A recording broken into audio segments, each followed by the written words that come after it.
You wanted the best. You've got the best podcast. The hottest podcast in the world. The Chris Voss Show, the preeminent podcast with guests so smart you may experience serious brain bleed. The CEOs, authors, thought leaders, visionaries, and motivators. Get ready. Strap yourself in. Keep your hands, arms, and legs inside the vehicle at all times, because you're about to go on a monster education roller coaster with your brain. Now, here's your host, Chris Voss. Hi, folks. It's Voss here from the ChrisVossShow.com, the ChrisVossShow.com. Welcome to the big show, my family and friends. We certainly appreciate you. I don't know why anybody applauds for me hitting that high note. I don't know why I still have to do it after 15 bloody years, but I love how you guys come up to me at shows and go, the Chris Voss Show, and I yell, security. So there you go. I don't know why that sticks, but we did it for a week, and then we started getting calls around the world that I'd stopped, and they're like, you have to keep doing it. And I'm like, why? It was a bit for a week. And now 15 years later, here we are. 1,500 episodes, folks, 2 to 3 new shows a weekday, 10 to 15 new shows a week. And what do you want more from me? Holy crap. Listen to the shows. You're going to learn so much. We've had some of the greatest people on the show. And you know what? We only have the greatest people on the show, except for me, of course. But the guests are the greatest people on the show. And you learn so much from them. We have so many brilliant discussions. It's unfathomable. Somewhere over 1,500 episodes that we're heading towards now. I think 16 we're going to cross over soon. So keep watching the show. But as always, this is the point that we set up to guilt and shame you to refer the show to your family, friends, relatives. Goodreads.com/Chris Voss, YouTube.com/Chris Voss, LinkedIn.com/Chris Voss, the newsletter, YouTube.com/Chris Voss, and then TikTok. We're killing on TikTok finally, or we're starting to. We're making some traction over there with the new AI cut up we're using. We have an amazing gentleman on the show. He's going to be talking to us about his business sense, his business acumen, his business knowledge, his business experience, and all of those 4 different things that I just said probably all mean the same thing, but they sounded cool to say. Gotta love those buzzwords. We have a gentleman, Matthew Stafford, is on the show with us today. Not the NFL guy. This guy is smarter than that. I don't know. That's probably rude to say about the NFL gentleman. I'm sure he's fairly smart. But, he doesn't play for the Lions. So, wow, I just lost all 2 Lions fans. Matthew Stafford is the CEO and managing partner of Build, Grow, Scale. Why are we throwing shade at NFL players today? I don't know. We'll look into it. He's also an equity owner of some in-house e-commerce brands and has knowledge and expertise enabling to mentor thousands of store owners through paid e-commerce groups and live events. Over 3 decades, Matthew has been an entrepreneurial and successfully building gentleman who has several businesses across various industries, including concrete, brick and mortar locations, pod, and software-based ventures. His experiences also allowed him to help hundreds of e-commerce brands scale past the $1 million mark, many hitting 10 million plus mark. To top it off, he's been speaking on stages about e-commerce optimization for the past 7 years, and he's going on 8 with the show, and he's here on the Chris Voss Show. Welcome to the show, Matthew. How are you? I'm great. Thanks for having me. There you go. I wasn't sure how close you were to 8, but I thought I'd help you round up. I don't know what that means. So give us your .coms. Where do you want people to find you on the interweb, sir? BuildGrowScale.com is the easiest way, and we basically have everything that we do there. And if they want to book a call, ask questions, get a hold of us, they can do that there too. There you go. So give us a 30,000 overview of the website, what you do, and how you do it. Yeah, so it started off, I had my own brand, and I was actually very good at Facebook ads. And this is about 10 years ago when they were first coming out, and they worked really well. And I had sold about $15 million worth of t-shirts in 2 years using Facebook ads. And so I was known for that. And when we started a brand on Shopify, it started off great. And then we started having, a bunch of trouble with it. And every time the Facebook would change their algorithm, our sales would go from hundreds per day down to less. And so it was just like this constant frustration. And finally what I did was I had a guy charged me $1,000 to give me 6 weeks coaching on Google Analytics. And essentially what that was, it was tracking the data of what was happening on the store itself to see what people were doing. And as soon as I could see that, my brain started going, oh, I can make this better. And so now it was no longer the ads that were responsible for all the sales, but when they got to the website, the clarity of the website in order for them to make a decision. And one of the taglines that we have is traffic's not your problem, because a typical website, if whether it's leads or sales, 2%, which means for every 100 people that come there, 2 people give you money or put in their emails. And so everybody else thought, and I did at the time, just go buy more traffic, you'll get more sales. And instead, when I saw the data, I was like, well, that doesn't make any sense. 98 other people came to the site, but they didn't buy. If I get 2 more of them, I doubled my business. Oh, wow. And so that was kind of my journey to understanding the website and how the customer interacted with it. That's really created the entire business. There you go. Now you're billed as the mad scientist behind the data and development of the BGS revenue optimization system. I believe that's the name of your company, Build, Grow, as well as the revenue optimization team of over 40 full-time experts you have. And you're known as the top Shopify optimization expert in the game. Is that true? I would say probably top 5. Yeah. Who knows? There you go. Yeah. Awesome sauce. So we're going to learn a lot today. So give us your origin story, your journey. How did you get into this business? So I was actually in the concrete business, and I built that up to the point where we were only doing commercial concrete. So we were traveling around the country. I was on the road about 200 days a year. Oh, wow. And so I wasn't home a lot. And I went to a Tony Robbins event, and he was selling a DVD series called Money Masters. And so I signed up for that. And the very first month I got a DVD, it was from Frank Kern, and it was about how to sell ebooks to teach your parrot how to talk. And I thought, wow, he gave some numbers. I thought, wow, that's crazy. He was making more money selling this little book about how to teach your parrots than I was out on the road for 200 days a year pouring concrete. Wow. And I thought, all right, I want to learn how to do this. Up until then, I'd only used my computer to send emails or blueprints or things like that. And so I set a goal within 5 years to be 100% online. And that's about a month to the 5th year, about a month away from the 5th year, that's when it happened. There you go. Well, congratulations. And so now this parlayed into this. You said at one point you were selling shirts online, and then you figured out how to help other people do it. What are some of the services that you offer over on the site? I see some different things like boot camp and mentoring and partnerships. Yeah. Tell us about courses, etc. Yeah, so we do an audit, which is where you can have us take a look at your store, and we'll point out the things that we see that are creating confusion or hurting your conversions. That's a simple way to get to know us. If you want a little deeper dive, that boot camp is 3 days, about 90 minutes a day for 3 days. And we go through the different areas of the business and kind of just show you what you can look for, what our best practices, red flags, things that you can do to make more money so that your store can be more successful.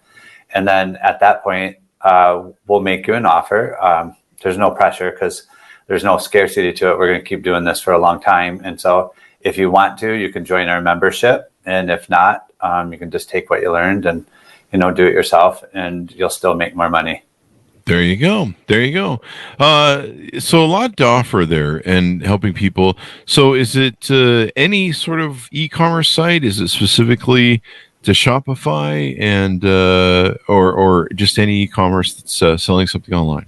Yeah, it can really, the principles, we don't teach like tricks and hacks of the platform. So it's really the principles of how people interact with the site. So yeah, it doesn't really matter the platform. I'd say we're platform agnostic. But Shopify has done such a good job of like capturing the market. It just they're probably going to be 8 out of 10 Shopify or e-commerce sites, and then you'll have a few WooCommerce, stuff like that. A little bit of BigCommerce. Other than that, but yeah, no, the principles work across all of them. There you go.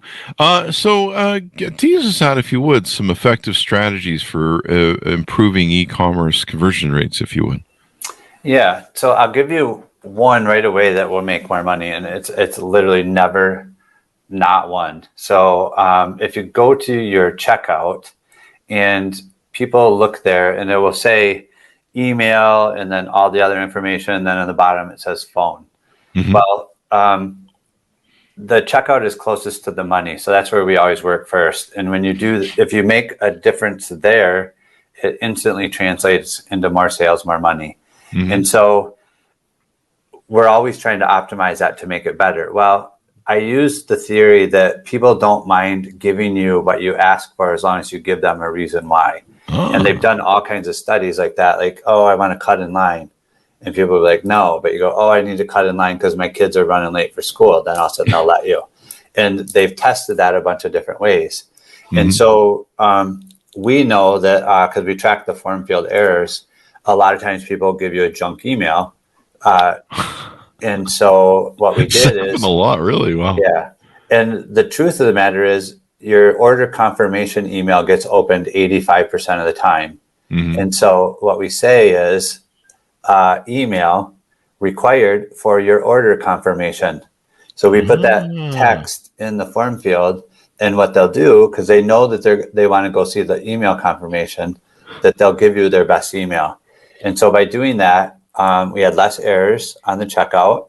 We actually had better cart abandonment recovery because we were getting their best email, and it just converted higher. So the second part is you go down to the phone, and we always tell everybody the only reason why you don't require the phone and do SMS marketing is if you don't like money. So it's literally taken over as far as like the largest revenue generator as far as abandoned carts or abandoned checkouts. And so for there, we put phone required for shipping notifications. So one is for the order, and then the SMS is for shipping notification. Everybody wants to know when it's going to be shipped too. Yeah. And so by doing that, we reduced the form field errors, increased the conversion, and also had much better abandoned recovery. Wow. And then you're not going to get like fake phone numbers either. No. Because people want to think that's brilliant. Just those little, it seems like you guys are really good at finding those little dial-ins, Yeah. The one thing I remember, with all of our companies is, you can be struggling to find some sort of innovation or some way to make something work. And it's almost like that little safe where if you can just turn that dial, and sometimes it's just really just the right combo, or sometimes a little adjustment, and you're like, bing, it's open. Yeah. Yeah. There you go. Same as your website. A lot of people think like, oh, you got to test the button color, or you got to test all these different things. What we found, because we have tested all of that stuff, colors don't matter near as much as the concept of like the button needs to be a totally different site than anything else on the site, different color than anything else on the site. And the reason for that is you always want your next most valuable action that you want them to take on the page to stand out.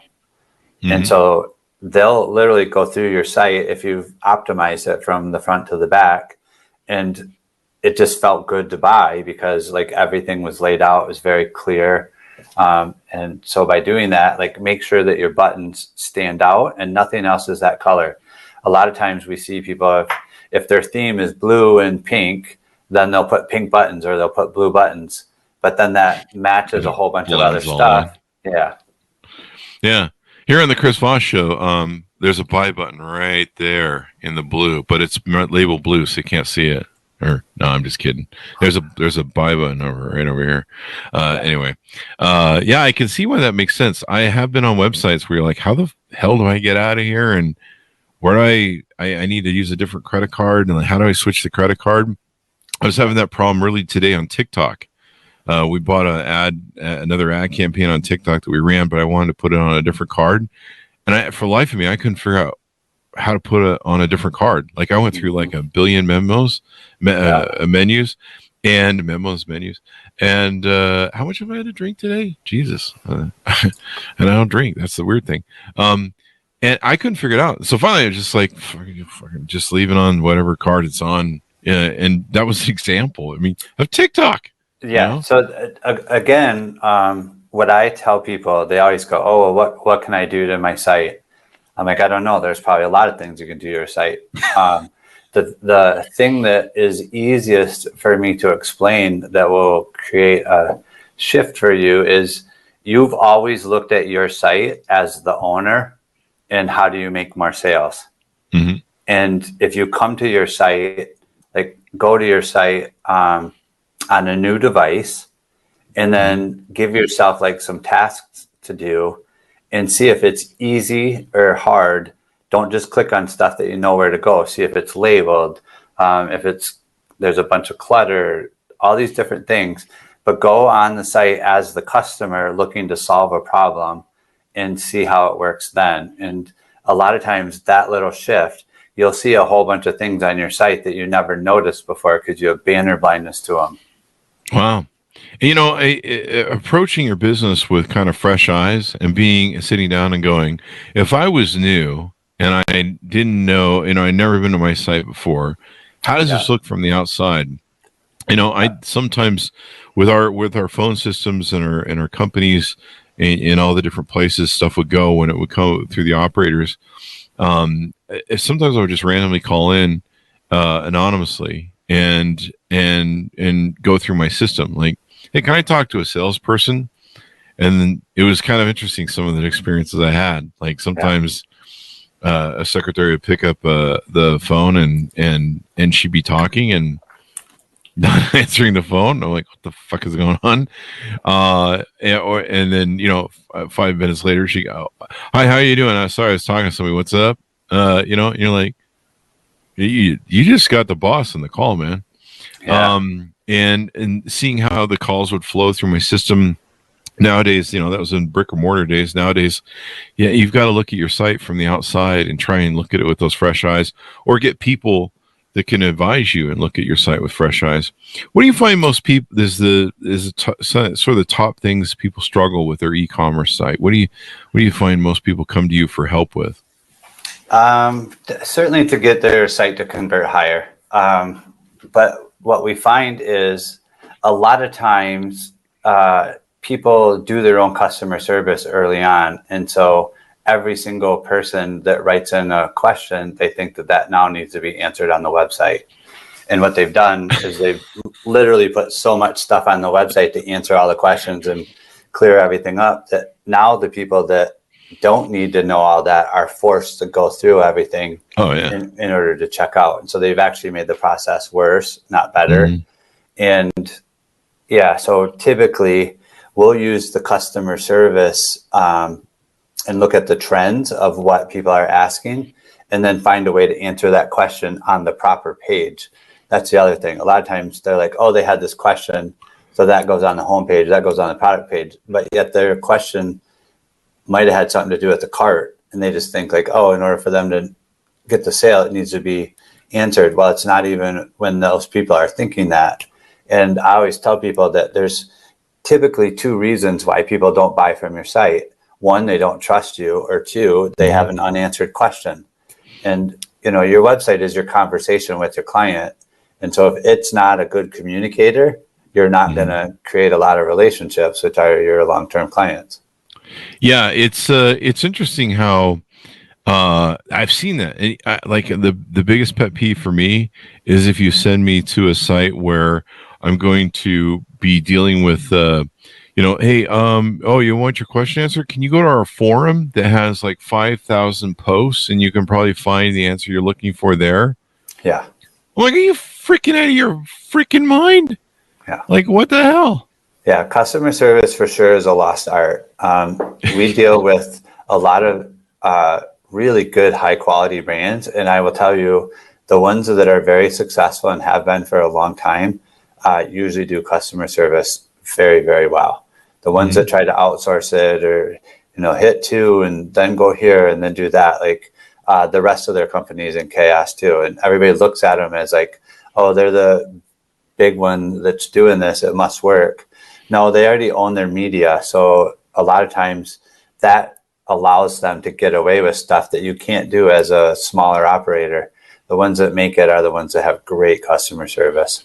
There you go. It's customer service. You're right, is a lost art. I mean, it's so insane what people put you through, and it's almost like they just really don't want to talk to you or have a conversation at all. My favorite ones are when you file a ticket or try to get some customer service. They go, "We normally take 3 days to respond because things are busy now." And I'm like, could you just basically communicate any bigger FU to the fact that you don't have. We're really busy, but we can't afford to have more customer service take care of the. Yeah. Meanwhile, they're in a meeting, which is probably what they're doing, going, "Hey, why can't we get our sales up? Why aren't we making more sales?" Yeah.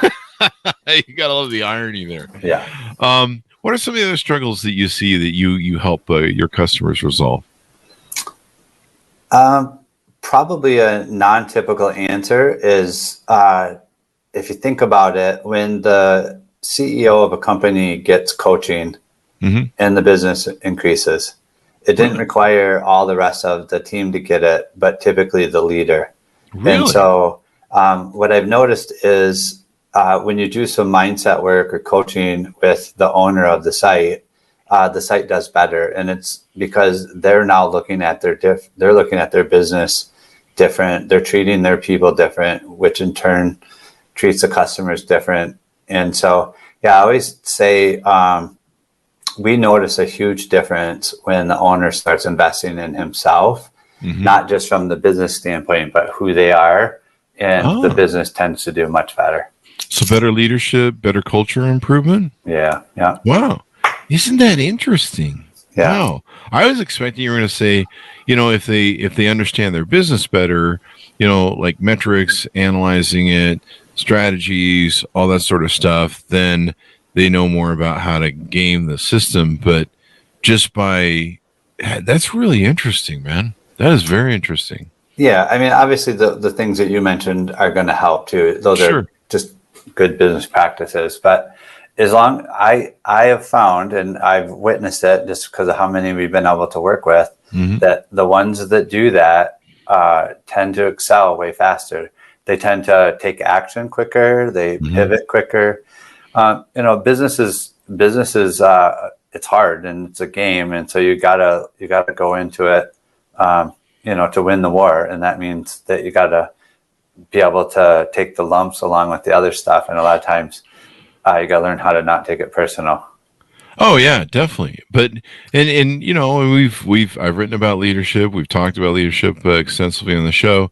That's really interesting to me that the difference of culture makes a difference in how your company works. Probably the difference in how your customer service is. If people aren't happy, the job and miserable, their customer service is usually horrible. You basically get a feel of their resentment of the job that comes through. I mean, I could probably name a few big companies that don't treat their employees very well, and 95% of the employees you come in contact with, you can tell. And you can't really blame the employee a little bit, but it's you can tell what's going on there. Every now and then you meet a gem of an employee who they don't care how bad the employer is. They're just great at what they do, and you should hire that person if you can find them. Yeah. There's a few people where I've met them, and I remember meeting a cashier at Walmart one time.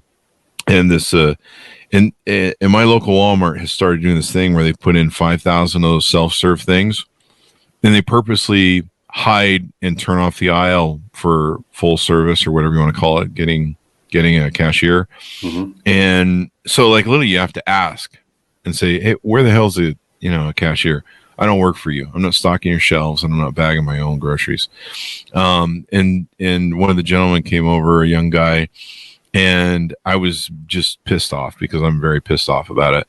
And he was so gracious. He's like, "Hey, how's your day, man? How you doing?"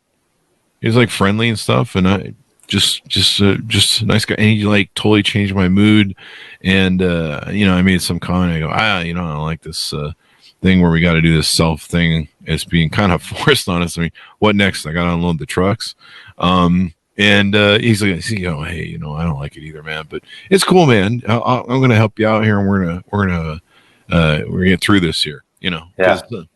and so that sort of person can make all the difference in your experience. But that's really interesting that it's not even so much about how the business is run from the mechanics of it, but just the leadership, the health of a healthy culture, as it were, can make all the difference. Let's talk about. Go ahead. There's different sites that sell the same thing. Why does one thrive and the other one doesn't? Yeah. 9 times out of 10, it is the leadership and how they go after getting the customer and take care of it. And a lot of times it's not even pricing. The company that has a higher price of the same product, they're winning. Wow. That is just amazing. Yeah. That's brilliant. All right. So we learned something new today. That's great data. So metrics wise, how important is, this seems like a dumb question, but it's better to hear it from a professional like you.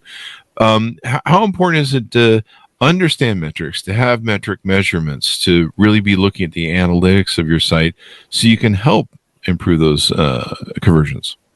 Yeah. So I would say that they're critical. It's garbage in, garbage out. So if you don't know the data, you're not making good decisions. And a lot of times without really good data, we make assumptions. And, so we have really good data, and we do split testing and optimization all the time. And even with that, like more than half of our tests don't win. And really? So as a store owner, without the data, you can see why they can struggle for years. And then once they start using the data, why all of a sudden there's such a big difference.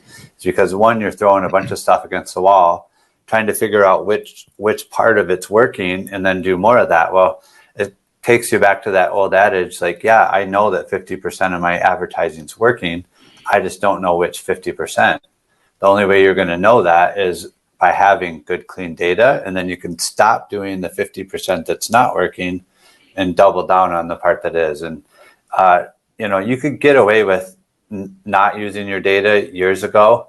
Now the landscape of e-commerce is competitive enough, or websites, that you have to be professional. You have to do a good job. And if you don't, your competitors are just going to eat your lunch.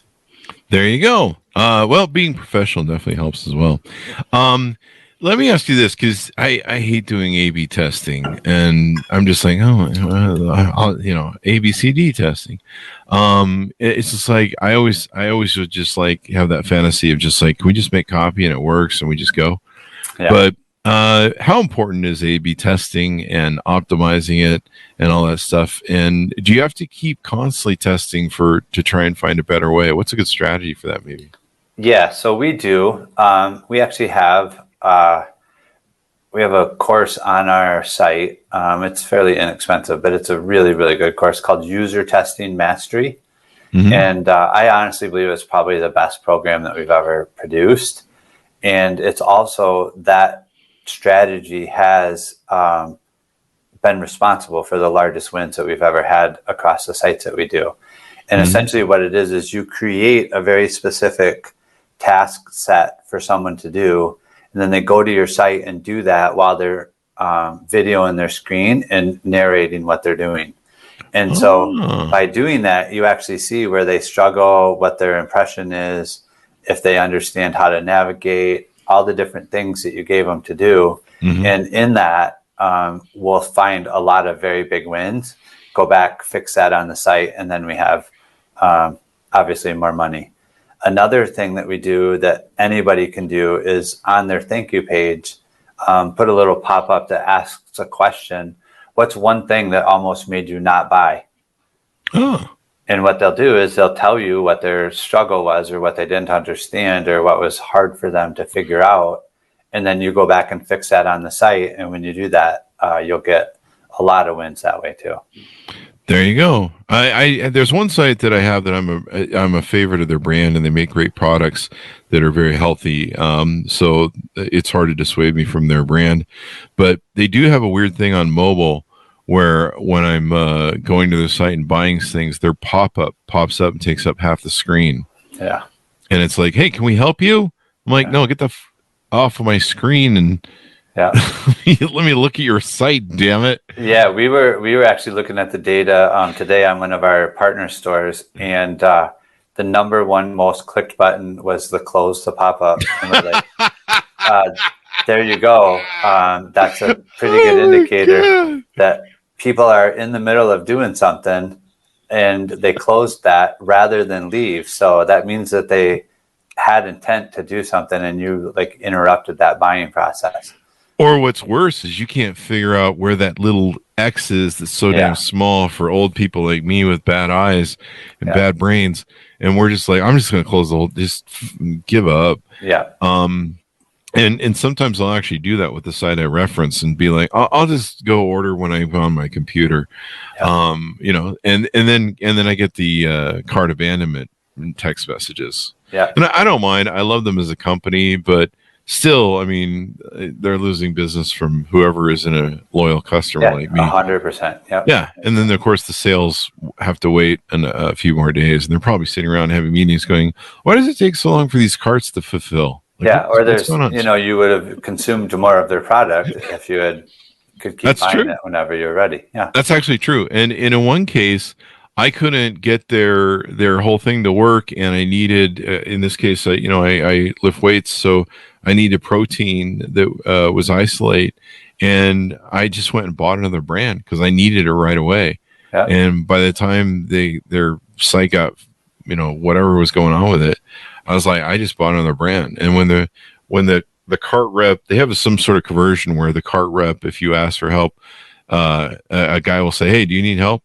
And you can write it back. And I was like, dude, you just lost a sale to me. Yeah. And in some cases, you know, I still love the brand, but in some cases that can be a whole, you know, brand loyalty that goes someplace else. Yeah, 100%. And gets addicted to the other brand. They're lucky I haven't had that happen. Yeah. You know, it's interesting tracking the metrics, knowing what's going on your website. I love the idea of watching someone else go through the website with fresh eyes. You know, my mom's 80 years old and she's still, you know, adapting technology, and she does pretty good. But is there any thought to maybe putting somebody who's not too tech savvy on your website and watching how they process it to see how easy that works for them? Maybe, I don't know. Yeah, so that's exactly what we do. In that user testing, we use a service where you can put in your age demographic. You can really? Whether they have kids or whatever, and then only that type of person will go through it. And so we definitely have done it with an older audience, and we do notice the things that aren't labeled or symbols that they don't understand, all of those things. When you put labels to them, then what we say is make it so simple that Homer Simpson would know how to do it. So not everybody understands that those 3 lines are a menu. That sounds silly to us because we've been shopping online for years. But before COVID, only about 10% of sales were done online. During COVID, it went up to 33%. And then now it's back down to like 27. So, I mean, believe it or not, I mean, e-commerce hasn't been around that long. And so it's evolving and changing, and we're getting new people buying stuff online all the time.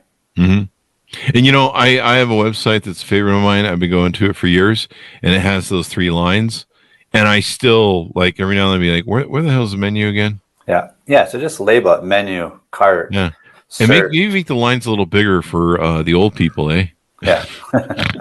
Our eyes aren't as good. We're like looking at the site and you know, when you look at the, you know, all the functions that are on the site, like the menus, the buttons and everything, and then in the upper left hand corner there's just these little small 3 little script lines that you're just like, what is that? Is that an error on my screen or a smudge? And you know, everything else is like and huge, and then, you know, you got 3 lines and you're like, how do I get to the menu? I was having the worst time today with TikTok, or last night with TikTok. I think it rolled in today, where I could not figure out how to change my credit card for the life of me. And I'm like, okay, well, finally I give up. You know, thank God there's stuff on whatever the other credit card was, but I wanted it on this other one so we could track it. And I just couldn't figure it out. And I'm like, what would happen if there wasn't any money on that credit card? And, so you're going to ping, you're going to approve the ad, and then it won't go through. And then you're going to send me a message, or, it's just insane what people go through. Do you, maybe you should have a thing where you put people who are like 100 years old, and they try and figure out your website. I don't know. That might be fun. Could that be a reality TV show? Yeah, I was just going to say we could do that as a as a podcast. Yeah. Where's on the thing? How come I'm not hearing the AOL scream? I'm just kidding, people. You've got mail. You've got mail. How come it took me the longest time to convince my mom that you didn't need MSN or AOL to access the internet? Yeah. She's like, I don't understand. But she's got it now. She's got it down pretty good. What are some other aspects we haven't talked about? You've got a lot of stuff on your website, the online courses for user tester mastery, product page optimization, competition buster. You've got a podcast as well. Do you want to give a plug for that? Yeah. So we have a bunch of episodes that we're done under. It's called Optimize E-commerce. Mm-hmm. We're starting a new one that I'm very excited about because there's 3 of us as a host. So it's kind of gets a more perspective than just my own. And it's called Building a Brand. And so we will start, there will be a link to that within the next couple of weeks as we start producing the shows. So we got about 10 done, and we just have to release them. So there you go. And then on the, you run the Ecom Profit Bootcamp. Yeah, that's that 3-day boot camp. Yep. There you go. And is that just anytime the customer is available, or is there so we do it every Tuesday, Wednesday, Thursday. So it's $33, which is really, really reasonable. The entire point of it is we want them to have a chance to get to know, like, and trust us, and see that what we're doing and the results. And then once they do that, they tend to become a customer a lot quicker. There you go. And it looks like you've got BGS services where you do the work for people, and you have your trained revenue optimization experts talk through and plan and do all that. Then you have the mentorship where they can join other people. Is that a community where people can join that? Yeah, that's the community. It's a monthly membership. And then the Amplified Partners is where we partner with you. We do all the data analytics. We do all the split testing. We have our devs do the work on the site, etc. And that's the scale part of the build and grow scale. And then you guys get a cut of the action? Yes. Yep. There you go. There you go. Well, this is very insightful, man, and wonderful to see what's going on and making a change there. Anything more we want to tease out before we go? No, I think it's good. I mean, come try us out or go through the challenge or have us do an audit. I think that you'll find what we see is pretty eye-opening. There you go. There you go. And you can learn how to sell more. Everyone wants to sell more, get more conversions, and be more successful. Well, Matthew, it's been wonderful to have you on the show. Give us your .com so people can find you on the interwebs. Yeah, buildgrowscale.com. There you go. And thank you very much for coming on. Yeah, I appreciate you having me.